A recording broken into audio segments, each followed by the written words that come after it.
Welcome to NFL Nexus, your spot for getting way deeper than just the headlines. Look, for the Chicago Bears right now, the future isn't being decided on just one battlefield. No. They are fighting a war on two completely different fronts. You've got one war happening on the field, building a team. The high-stakes game of chess that is the NFL draft. And then you have this other war happening completely off the field, a political battle to build a permanent home. So let's just dive right in and break this whole thing down. And hey, if you're the kind of fan who loves getting into the real nitty-gritty, do us a favor and hit that subscribe button. That way you won't miss a single deep dive we do. So when you look at the whole picture, it really all boils down to this one massive question for the entire franchise. What's actually the harder thing to do here? Is it rebuilding a defense that, let's be honest, has more holes than a block of Swiss cheese? A task that takes incredible scouting, a ton of player development, and a little bit of luck on draft day. Or is it navigating this absolute political minefield to get $1 billion state-of-the-art stadium built, something that takes years and is almost completely out of your hands? They're both monumental tasks, and how they handle each one is going to define this team for a generation. Okay, let's tackle that first front, the on-field crisis. This past season made one thing just painfully, screamingly obvious for Chicago. Their defense was a huge problem, a liability, and this upcoming draft, it's their biggest and maybe their best chance to finally fix it.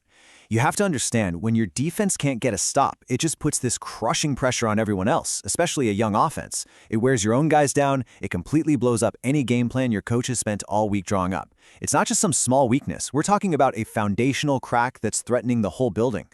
And if you want to see just how deep that crack goes, look no further. The numbers here, they tell the whole story. The Bears were ranked a miserable 27th in the entire league against the run. What that actually means is that every single week, the other team's offensive coordinator knew they could just line up, hand the ball off, and gash them, control the clock, wear them down. And it wasn't a whole lot prettier against the pass, where they came in at 22nd. You just can't win in this league. You can't even dream of making the playoffs when you are in the bottom 10 against both the run and the pass. It's just not possible. But if you want to find the epicenter of the earthquake, where did it all start? It starts up front. The pass rush was, it was basically non-existent. The team had the second worst pass rush win rate in the entire NFL. Now let's break down what that actually means, because it's so important. A pass rush win is when one of your defenders flat out beats his blocker in under 2.5 seconds. The Bears guys just weren't doing that. Think about the ripple effect. It means on almost every single passing play, the other team's quarterback could just stand back there, totally comfortable, have a cup of coffee, and just wait for somebody to get open. It is a complete recipe for disaster. And this right here, this is the direct result. It's cause and effect. When your big guys up front can't win their one-on-one matchups, you're not getting to the quarterback. Simple as that. So it's no surprise the Bears finished the season with the 7th fewest sacks in the entire league. This is that cascading failure we're talking about. No pressure means your cornerbacks, your safeties, they're left on an island trying to cover elite NFL receivers for an eternity. 3, 4, 5 seconds. I don't care who you are, somebody's going to get open eventually. A weak pass rush doesn't just hurt your sack numbers, it torpedoes your entire pass defense. So let's be perfectly clear about this. This is not a situation where they're just one player away. These stats, they paint a picture of a total, systemic failure on one side of the ball. The Bears have huge, blinking red light needs at every single level of the defense. They desperately need a dominant edge rusher, that guy who can just wreck a game plan. They need big bodies on the interior of that defensive line to stop the run and push the pocket. They need a lockdown cornerback. They need playmaking safeties. This isn't a touch-up job. It's a full-scale renovation. Okay, so the solution seems pretty straightforward, right? Your defense is a mess, you've got high draft picks, you just draft defensive players. Easy. Well, not so fast. There's a really fascinating wrinkle here, a twist in the draft room, and it all centers around the guy who's calling the shots, head coach Ben Johnson. And this, my friends, sets up a classic conflict between what the team needs and what the coach might want. And you don't have to take my word for it. Brad Biggs from the Chicago Tribune laid it out perfectly. He says Coach Johnson isn't just a voice in that draft room, he is the voice. Look, the dynamic between a head coach and a GM is different on every team, but the reporting here suggests that Johnson has earned the authority to have the final say.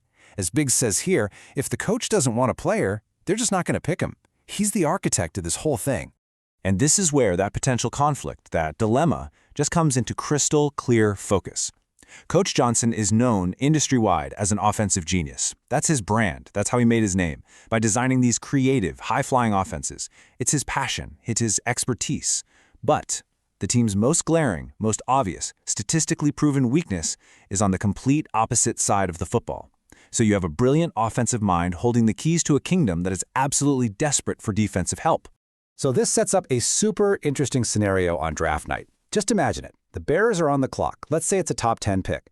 The highest graded player left on their board is a defensive end, a guy who could completely change the dynamic of that awful pass rush. But there's also this really exciting wide receiver still available, a guy who's a perfect fit for the coach's offensive system, a player he is just in love with. Does his offensive DNA, his desire for one more weapon, lead him to pick the receiver, overriding the team's most desperate defensive need? It's a very, very real question, and the answer could shape this franchise for years to come. But you know, the battle in that draft room is really only half the story. While the coaches and the GM are arguing over 40-yard dash times, there is an entirely different, and you could argue much more complicated war being fought far away from any football field. And speaking of things that are fun off the field, we wanted to give a quick shout out to a great way you can help support our channel. We've actually put together a whole series of NFL-themed coloring books.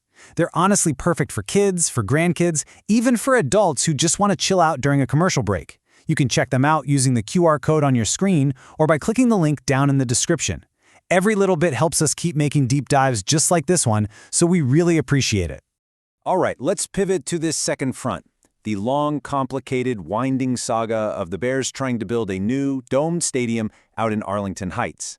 This is a massive project that absolutely cannot happen unless they can find a way through this political maze.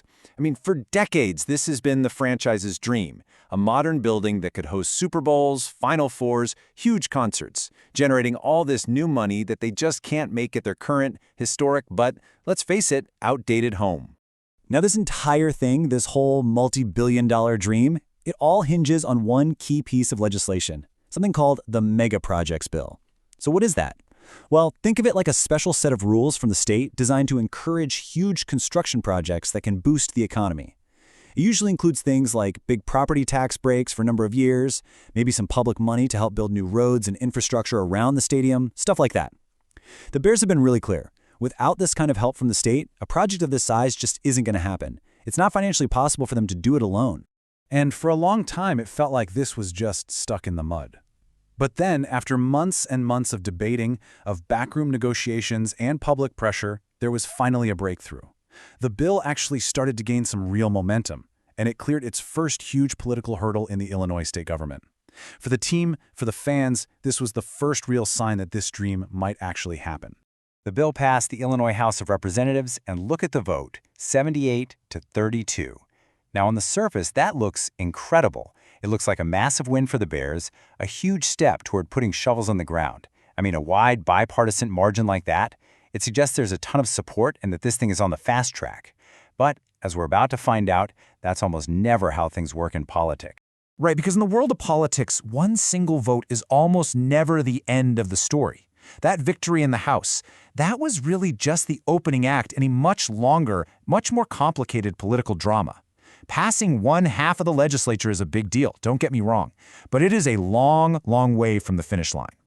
So, now that the House has voted, the bill moves over to the state Senate for them to review it. And this is where things always get tricky. See, the Senate has its own leaders, its own committees, its own priorities. They are not just going to rubber stamp what the House did.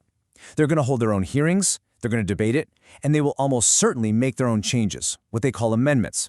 And these amendments, they could be tiny little tweaks, or they could be massive changes to the whole financial structure of the deal that could blow the whole thing up and send it right back to square one.